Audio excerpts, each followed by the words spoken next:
Ô Barros, acho que vamos fazer os 10, vamos fazer os 10, né? Até porque daí o Bogo já vai, eu sei como é que o bicho aí trabalha, o Bogão, ele já vai anotando até por conta do tempo, né? Então acho que é importante elencar. Perfeito. E o Borgão vai fazendo as anotações, por gentileza. Então é o seguinte, o primeiro seja garantida a publicidade das audiências com partes e seus advogados, candidatas ou candidatos, partidos políticos ou interessados diretos ou indiretos, divulgando-se a agenda da sua realização. Ocorram elas dentro ou fora do ambiente institucional.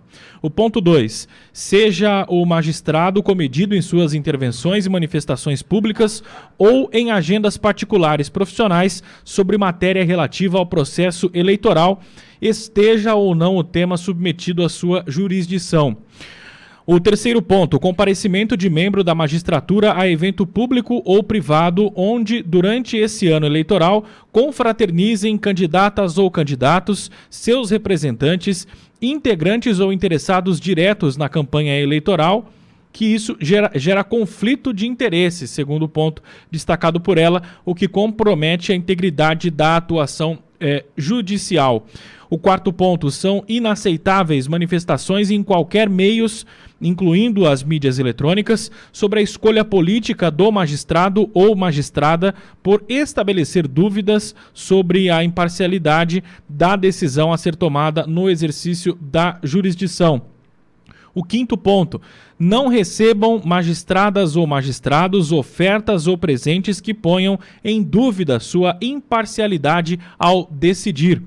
No sexto ponto, não são admissíveis, ética nem juridicamente, sinalizações favoráveis ou contrárias a candidatos ou candidatas, partidos políticos ou ideologias, o que pode conduzir a ilações sobre conclusão sobre favorecimento ou perseguição em julgamento.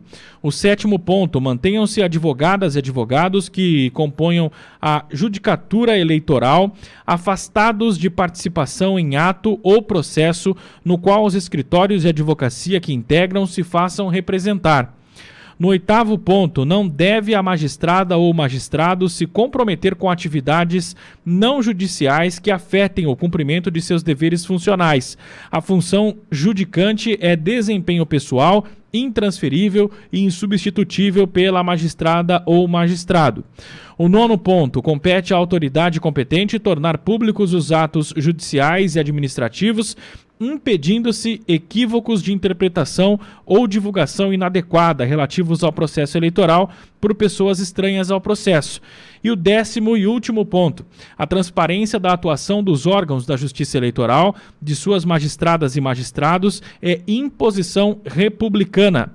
Somente com a publicidade ampla do que se passa no processo eleitoral e na atuação dos magistrados e de servidoras e servidores da Justiça Eleitoral, se terá assegurado o direito da eleitora e do eleitor à informação segura e baseada em fatos. E então, sua escolha no pleito eleitoral será livre e a democracia terá sido protegida. Esses são os 10 pontos apresentados pela ministra Carmen Lúcia aos 23 presidentes de tribunais regionais eleitorais presentes na reunião de ontem. Obrigado, muito obrigado, Barroso. E aí, Borgô, é para rir, para chorar, para... Enfim. Ô, Pitueli, cadê seu nariz de palhaço? Tá aqui? Tá na gaveta aí. Que vergonha, eu fico imaginando os juízes, né? Fez uma reunião com juízes de 23 tribunais regionais eleitoral para falar o seguinte, olha, primeiro ponto, tem que ter publicidade das audiências, hein? O juiz deve ter olhado um pro outro e falou, não, pera um pouquinho, que essa mulher bebeu, o que tá acontecendo com ela? É óbvio que as decisões são públicas, até porque é princípio constitucional, artigo 37 da Constituição, que é princípio da publicidade. Aí chega a Carmen Lúcia nessa reunião e fala assim, olha, os juízes têm que ser comedidos, eles não podem se expor ali, eles não podem se exceder nas suas decisões e nos seus atos públicos. Aí, com certeza, um desembargador ali, um ministro, né, no caso de se for o TSE, um deve ter olhado para o outro e falou, não, peraí, acho que ela bebeu sim e não foi coisa leve, né? Aí vem o outro, comparecimento dos membros do juiz, né, os membros do tribunal, em eventos públicos, eventos com candidatos. Aí eu fico imaginando o juiz falando, mas pera um pouquinho, mas quem faz isso aí é o Toffoli, que pega jatinho, né? Que é o Gilmar Mendes, que faz o Gilmar Palusa, que tem festinha lá na Europa, junto com os irmãos Joesley.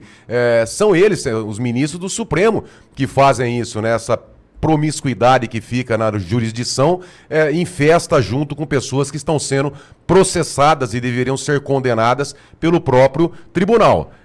Manifestação da escolha dos magistrados. Os magistrados não podem, pelo novo Código de Ética, o magistrado não pode apontar a sua preferência por um candidato. O magistrado que vai julgar. Meu Deus, é verdade, Carmen Lúcia? Não diga, mas tem que explicar isso aí, por exemplo, o Barroso, quando o Barroso fala que derrotou o bolsonarismo. Tem que explicar, por exemplo, o Dino, aonde acaba ali depreciando a imagem, vinculando a imagem do Bolsonaro a uma figura maligna, uma coisa do mal, né? Aí segue nessa reunião que os magistrados não podem receber presentes. Olha, o Pitoli, que coisa, né? Não pode receber ali presentes que coloquem em risco, né, a dignidade. Não pode receber uma caneta, Pitoli, não pode receber um boné, mas receber talvez ali um presentinho, uma compra, né, de imóveis, de lotes ao lado ali da expansão do Taiaiá por escritório de advocacia, aí já não tem problema, né? Não tem problema o dono do Banco Master contratar como presentinho uma mesada, né? Porque se não tem a individualização das ações que a esposa do violador de direitos humanos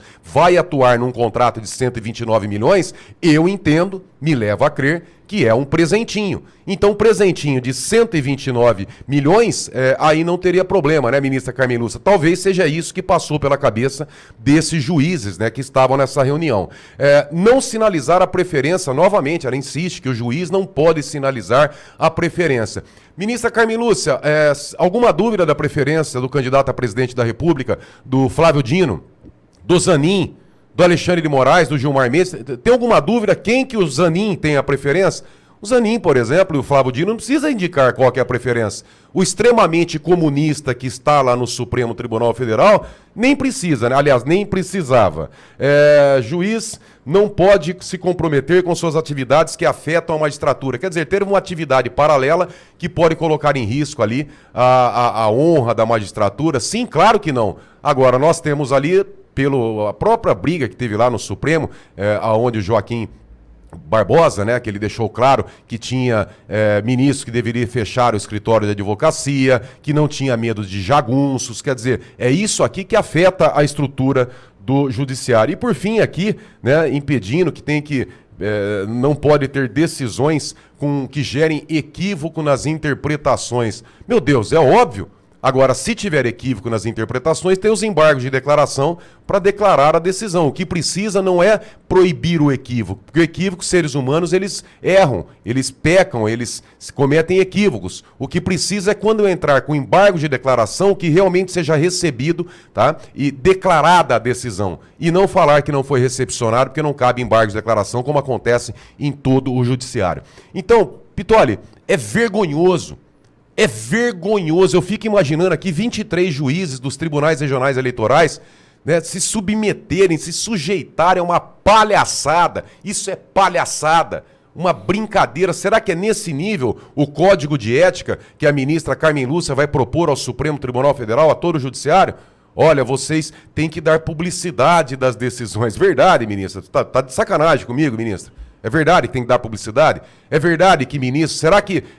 Pitoli, resumindo tudo, tá? Resumindo isso aí, essa palhaçada toda, eu entendo que se os ministros do Supremo, se os ministros dos TRS, eles precisam desse tipo de orientação, eles não têm capacidade para continuar exercendo a magistratura e deveriam ser todos colocados na rua. Porque querer falar para ministro, para desembargador, que eles têm que dar publicidade nas audiências, nas decisões, falar que o magistrado tem que ser comedido em sua atuação, falar que o magistrado não pode ficar ali em atividades de promiscuidade jurídica com as partes, em festas, que ministros não podem viajar em jatos particulares de advogados que estão sendo ali processados pelo Supremo. Se chega nesse ponto de ter que ter um código de ética, é porque esses ministros não têm a mínima capacidade de continuar exercendo a magistratura, e todos têm que ser empichados e colocados na rua por falta de competência, de capacidade ética e moral.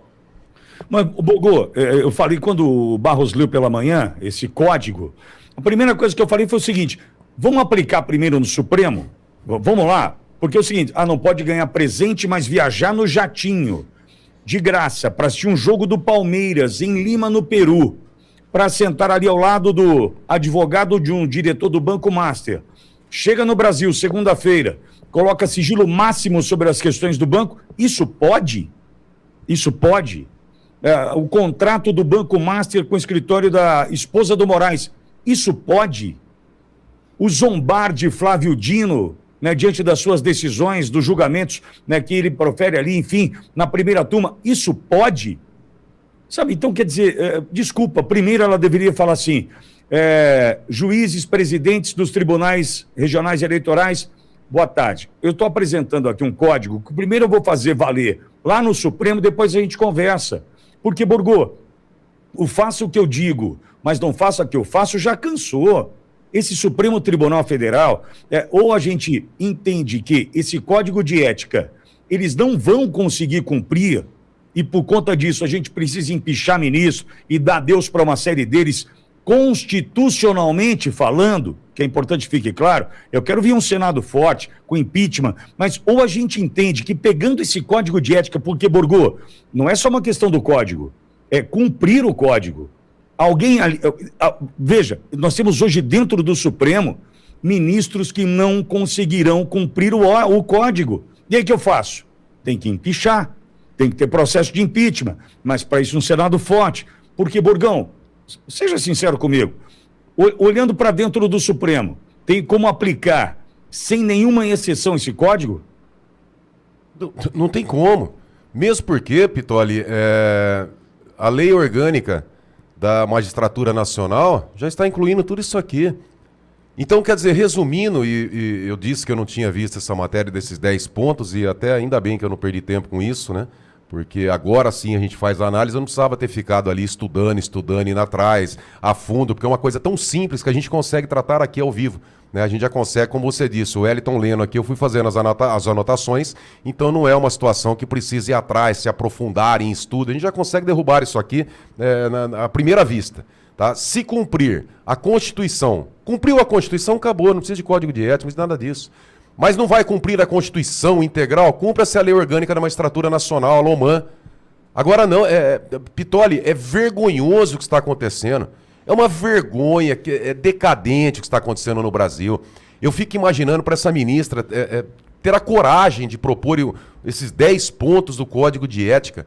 Sabe, é chamar o povo brasileiro de idiota, chamar a ordem dos advogados do Brasil, chamar todos os advogados de imbecis, sabe, olha, dar um tapa na sociedade, bater na sociedade, diante de tudo que está acontecendo, essa roubalheira, essa corrupção generalizada nos 3 poderes.